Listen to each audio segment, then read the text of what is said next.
Are you ready to build your first robot?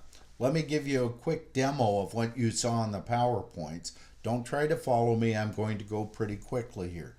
So if you recall, the first thing I said we needed to do is walk through our steps like we would if we were a human being on the World Wide Web trying to get some information. So what was the first thing we did? Well, we went to the web page, didn't we? And if you remember, that was class.kofax.com/hardyhardware. And I'm going to press the enter key, and that'll open up the home page of my Hardy Hardware website. Now what we're going to do is we're going to extract certain pieces of information for our featured item. And that is located on the right side of our web page down here where it says best rated. And it's changed from what you saw in the PowerPoints, which was a light. Now it's rootkill, okay? And that happens on websites. It doesn't matter what the item is. We'll extract it. It might change every day. We'll extract the right item if we set up our robot correctly. So how do we get to the detail for the extraction? Well, we clicked on the picture. So I would be making notes about all of this. You know, what the web address is. That's going to help me create my load page step. And then there's a click step. I clicked on the picture. And then I'm going to do that right now, actually. Click on the picture. And then I have certain items I want to extract. Okay, number one, I want to get the item name right here. And I want to get its description down below. I want to get the product overview. So that's an entire paragraph of information right here. I'll go back up. I want to pick up our price. So that's going to be a numeric value. And then I want to get the picture itself. So I would be making notes about all of this. And only then would I go to Design Studio and start considering building a project, building my types, building my robot, and so forth. But I want my notes first. Okay, so let me go to Design Studio. Now, before I open it up, I want you to notice that the development database here is already running. All right, I minimize it. I am not going to close it. The same thing is true for Management Console and RoboServer. Those have been started and I have minimized them. Then I launched Design Studio. All right, and it looks like this when you first see it. That's what you're going to see as well. So there aren't any projects yet. So the first thing I want to do is create a new project. So I'm going to select projects here. Simply right mouse click and say new project and give it a name. I'm going to call it Hardy Hardware. And then a location. And I believe your lab instructions will tell you to write this out to a folder called Kapow Projects. And that way it's going to be easy to find. And if you want to copy the whole thing over to another system, just grab that root folder. It'll have everything in it. Now, if it doesn't exist already, we will actually create it for you. When I click on Finish, it doesn't exist. Do I want to create it? Yes, I do. And now we have a brand new project called Hardy Hardware. Now, another thing your lab instructions are going to recommend that you do is to create a folder structure underneath your project. It's not an absolute requirement, but it does help you be more organized. So I'm going to do that, and we'll do a new folder that's going to contain things like our robots, and we'll have a folder for types. Let me spell it correctly here. Design Studio doesn't care, but I do. Okay, and I'll create a new folder. Okay, this one will be called Databases. And then we'll have one for snippets. Now, we're not going to be using some of these in this first robot, but we will later on. So a new folder for snippets. And I'll also create a new one that we won't get to until module 14, but we will use it. And that's going to be called devices. And this is going to contain device mappings for the device or desktop automation steps you'll learn about. Okay, so I've got a little folder structure. You can view these in Windows, by the way. If I click on Hardy Hardware and show in System Explorer, okay, you'll see that what this looks like is there's a folder underneath it called Library, and then my subfolders exist under that. So if I were to move everything over, I'd just grab the Kapow projects folder you see here, and any projects I have would be in it. Easy to move around. Okay, so I've got my folders created. Now, if you recall, the first thing we're going to do after creating folders is we're going to build our types. From the types, we can create our variables to act as containers for the data. So to create a new type, I'm going to right mouse click on the types folder, select new, and then new type from the context menu, and I give it a name. I'll call it Hardy Hardware. Okay, and notice it has a TYPE extension. Leave that alone, and we'll click on Finish. And now I get a quick access tab that opened up automatically for my type. It's empty right now. There are no attributes to it, so I'm going to add an attribute, one for each of those values that I'm interested in outputting. So I do that with this little plus symbol. The first attribute I'm going to get or add is name for the product name, and then I select an attribute type. So here are all of the different types. I'm interested in short text. It's just text that exists on a single line. So short text, I don't have any default value. I am going to make it required as well as part of my database key. And the comment is optional, and I click on OK, and you see that got added to my list now. Then I'm going to add another type or another attribute called description. This will also be short text. Okay, I'm making it required in part of the database key as well. Remember, we will create a hash code, if you will. If I called it a hashtag in an earlier module, I apologize. Anyway, it will create its own value from those two attributes. Kapow will do that and create a unique value for that record if I write it to a database. And I'm going to click on OK. All right, I'm going to add now overview. I'm not going to require it, nor will I make it part of the database key. But it is going to be long text because this is a whole paragraph, right? So let me find long text here, and I will say OK. And then I'll add one for my price. And that's going to be a number type. Okay, so here's number. And I do want to make it required, but because it changes all the time, I'm not going to make it part of the database key. I want a new record created anytime it changes. And I say OK, and then finally I want to grab that picture. And that's going to be an image type. So you see that available from my list. I'm not going to require it, nor do I make it part of my database key. And I say OK. So I've added my 5 attributes and assigned attribute types to those. I do want to look at the order, and they actually did come across in the order that I want, other than I think I might want to put the price after the picture. So remember, you can move these up or down with the little arrows right here. So I'm gonna, this will control the output order when I create my variable in a moment. Okay, so I'm done here. Now what? Well, now I want to build my robot. So I'm going to go up here to the robots folder, right mouse click, select new and robot, and I'm going to call this one my first robot.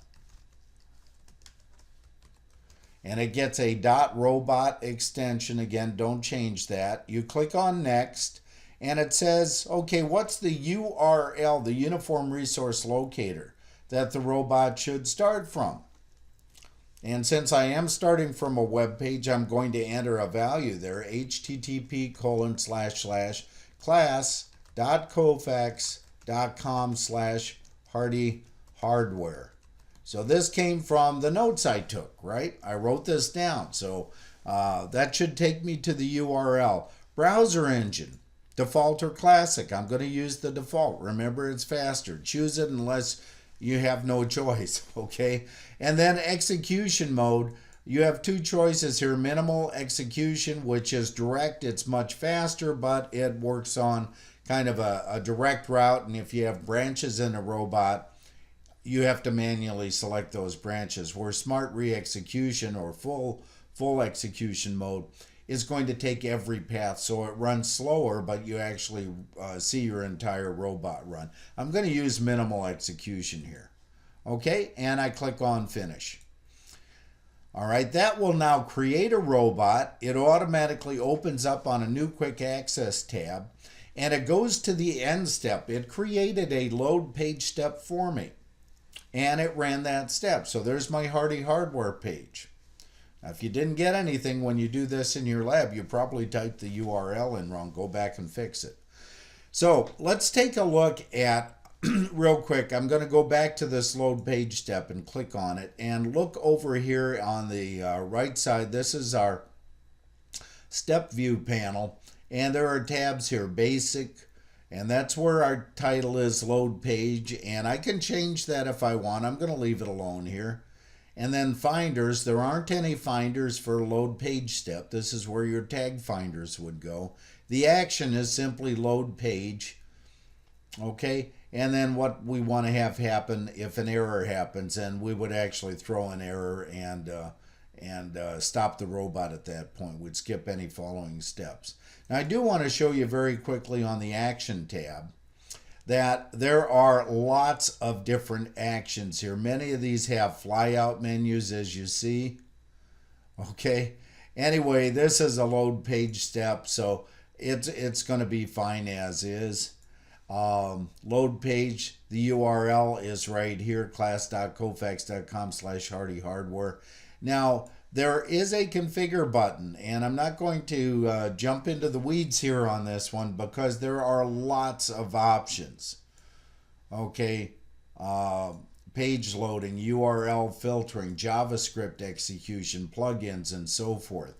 So you know, we're going to a pretty straightforward web page here, but there might be maybe your web page requires a logon or something like that, so you can enter in credentials and so forth. Okay, that's on the configure button. You'll see that button in a number of steps, and it always takes you to more complex properties if you need them. This works fine though. So what are we going to do next? Well, I'm going to go to my end step again. Notice my browser panel went away because to execute a step, I have to pass the step. Now load page executed. I see my page. And the first thing I'm going to do is I'm going to click on my featured item, my best rated item right here. So I'm just going to left mouse click on it. You see we got a little box there. That's the select box. It shows me that selected. Also, if you look at the source panel down below here, okay, this is the line that it selected. I'm going to leave that alone, but I'm going to right mouse click on this now and say click, and that will create a new click step. And we go to the end step again automatically. The click step got executed. Did it take me to the right page? Yep, it did. There's my details. Now I'm going to go back here and change a couple of things. Number one, the name. I don't want the model or part number here on the click step because it might change. I just want to call it click item.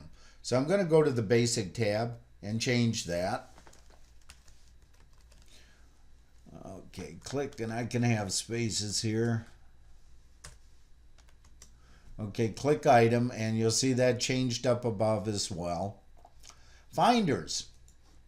Oh, there's those nasty div tags. So where are those coming from? Well, if we go up in our code here, you will see div, div, div. You see all these div tags here. So these are nested div tags, and each one is separated here by a dot. So what I'm going to do is I'm going to make this a little bit neater, and I'm going to say, well, what I want, it's got an anchor tag, if you can see that, a little small, but a.img. And what I'm going to do is just take all these div tags out, and maybe I'll leave the last one there, but I don't think I even need it. Let me go back to the right. And I'm going to substitute a star, star and a dot, okay? And so it's star.div.a.image, okay? So that means anything before, as long as it is followed by a div and a dot, a, an anchor tag, and then an image tag. Now, the attribute name, okay, class equals text, okay, that got picked up automatically by the system. So I didn't need to do anything there. And notice the gold, this green box has turned gold here. And I'll go back down to it and select it. Because I clicked on it, I got a green over gold. But this is where it got the image equals class Hickashop product listing and so forth. Okay, so it picked that up automatically for me. And I don't need, let's make sure I didn't break anything. So I'll go to my end step again, and we should go back to our details page. And we did. So I've got a much neater and more resilient, more resistant to change tag finder now. Because if the webmaster, you know, changes the page a little bit and there's not as many, or there are more div tags and things, that first tag finder wouldn't work anymore. But by making it more generic and using a wildcard, that star symbol, it works. All right. So now what am I going to do? Okay, I've got my click item step. Well, now I'm going to start extracting some things. So the first thing is the title. So what we're going to do is select 2-pound rootkill. I just left mouse clicked on it. Right mouse click, say, not click, but I want to extract. And what do I want to extract? I want to extract, there's a flyout menu text, and where do I want to put it? Well, there's no place to put it here. Why is that? Well, one thing I didn't do yet, I showed you in the PowerPoints, but didn't do it yet here, is I need to create the variables to put the data in, don't I? Okay, so that's done down here in the bottom right-hand corner. And what I'm going to do is click on the little plus symbol, on the variables tab here, and add a new variable. I'm going to leave this blank because when I select a type, and here's my Hardy hardware type, that's why you always want to create your types first. This complex type will now create a complex variable. Now these are the simple variables that are used for internal processing but cannot be used for input or output. Hardy hardware is one that I created. That's a complex type. It'll create a complex variable. There are my values. I can provide defaults here for them if I wanted to, but here they're going to all be extracted from the page itself. The red dots mean they are required. That's what the red dot means. Anyway, when I click OK, we get a dialog box that says, I haven't given the variable a name. Do I want to generate a name from the type name? And I say yes, and we create a variable called Hardy Hardware now. And there are the values.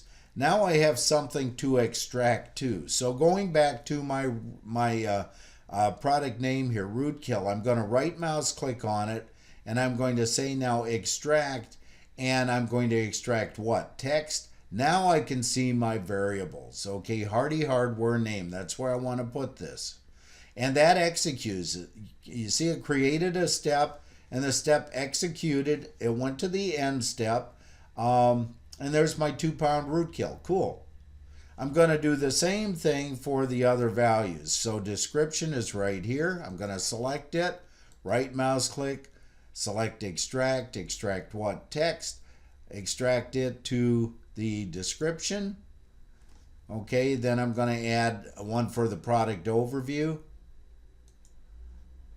So actually we're on our end step. I'm clicking up here, don't need to, I'm already there. And I'm going to select it. Okay, now why did it grab all of this text rather than a single line? Well, it's because of the way the HTML is written. Okay, it's written that way. because of the start and end tag. So it knows. You do have the option, by the way, to expand, which is this little arrow, and you see the green box grow and collapse this way. Okay, but we'll deal with what those are later on. Anyway, I'm going to just select this, right mouse click again, extract what? Text, and this will go to Hardy Hardware Overview, which was a long text, if you remember, and it got the whole paragraph. And then we're going to get our picture. Now this one we'll do a little bit differently. Okay, I'll select the picture and right mouse click, and I'll say extract, but if I go up here to text, it doesn't show up, does it? Because remember, we set that up as an image attribute. It wasn't short text or long text. Now I could say I want to extract an image here, and I could extract it that way, but here's the problem with doing that.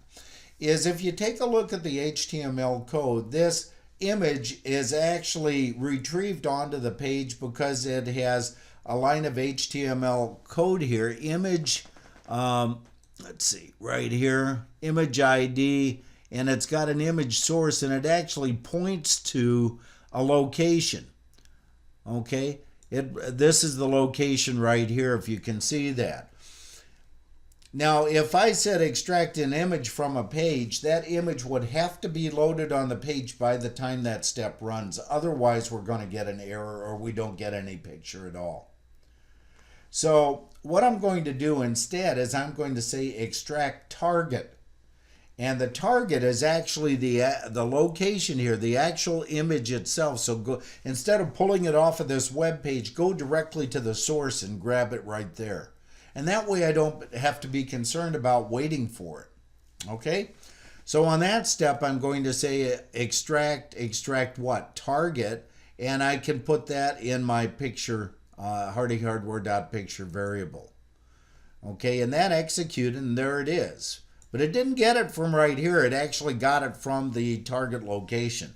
And then finally, I'm going to extract my price. So that's right here. Okay. And remember, it is going to be formatted as a number. So we actually will drop the $sign. There's a formatter that's attached to this, and you'll see that in a second. So I'll say extract what? Number this time. Again, text doesn't cut it. It doesn't even show up there. Number hardyhardware.price. Okay? And there's my formatter. I'm going to leave it alone. It does accommodate, as you can see, 2 decimal places right here. And you can see the formatted value. There's our input with the $sign, and that gets stripped off, and that's fine. Okay? And now if I look over here, I see that my robot successfully got everything that I wanted. I'm going to make sure I save it at this point. Okay, save soon and save often. So I'm happy it's actually working. I'm going to save it right now. Now, if I wanted to, I could go back to extract name and look at my finders here and see if there's anything that I might want to do as far as these tag finders. Like on the description, you see all of those div tags again.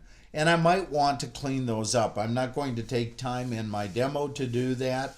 If you want to try, you're welcome to. Play around with it a little bit. Just don't resave until you know, past the step, make sure it still extracts correctly. Okay? Because we've already saved, I can play around here without breaking anything until I save again. I'm going to leave it as it is right now. What I am going to do, because I want to show you debug mode, is I'm going to add one more step, and that's a return value step. So the way I do that, I make sure I'm on my end step. And I'm not going to click anything over here. I'm going to say instead, right mouse click, insert step before, and insert an action step. It's unnamed. There's a little caution symbol there that says, hey, something's wrong. And in fact, what's wrong, you see the caution symbol on the action tab. I hover over the action tab. It conveniently tells me that there's no action that's been selected here. So I need to select an action, and I'm going to select from the list return value. that creates a return value step now. And that's going to be useful when I debug, because I want the value returned so I can see it in debug mode. Otherwise, I won't see a value returned. So I'm going to save this once again. Again, the save button is up here. That's a save all button. And I go to debug mode. And I'll go ahead and run my robot now in debug mode. It'll run very quickly. You'll notice that when I do this, the little lights will flash. These will turn green as the steps execute, but they happen in a blink of an eye, so I'm not sure the video will actually capture them.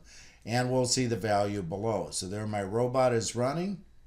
Load page, click item, and it got everything now. The extraction went like that. Okay, so we only extracted the one item you see here, and down below we see the detail. So there's my name, description, the overview, there's the picture we extracted, and there is the price.